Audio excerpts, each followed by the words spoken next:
অবশেষে কক্সবাজার বিমানবন্দরকে আন্তর্জাতিক বিমানবন্দর ঘোষণা করে প্রজ্ঞাপন জারি করেছে সরকার।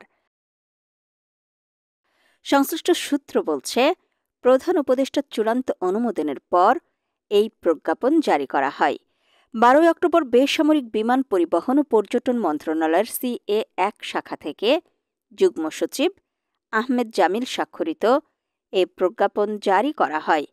প্রজ্ঞাপনে বলা হয়েছে, সাবরুল 1-এ প্রদত্ত ক্ষমতা বলে সরকার the civil aviation rules 1984 rule 16 Cox's Bazar বিমানবন্দরকে কক্সবাজার আন্তর্জাতিক বিমানবন্দর হিসেবে ঘোষণা করল।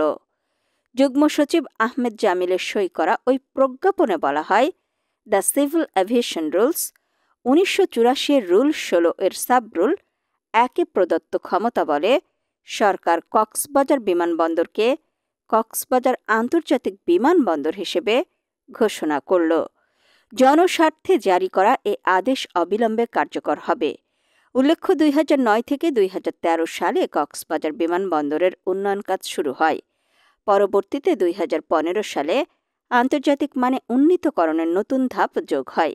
ইতোমধ্যেই বিমানবন্দরের রানওয়ে 6,775 ফুট থেকে বাড়িয়ে 9,000 ফুটে উন্নীত করা হয়েছে। এর আগে বাংলাদেশে 3টি আন্তর্জাতিক বিমানবন্দর ছিল। সেগুলো হল রাজধানী ঢাকার হজরত শাহজালাল আন্তর্জাতিক বিমানবন্দর, চট্টগ্রামের পতেঙ্গায় অবস্থিত শাহ আমানত আন্তর্জাতিক বিমানবন্দর এবং সিলেটে অবস্থিত ওসমানী আন্তর্জাতিক বিমানবন্দর।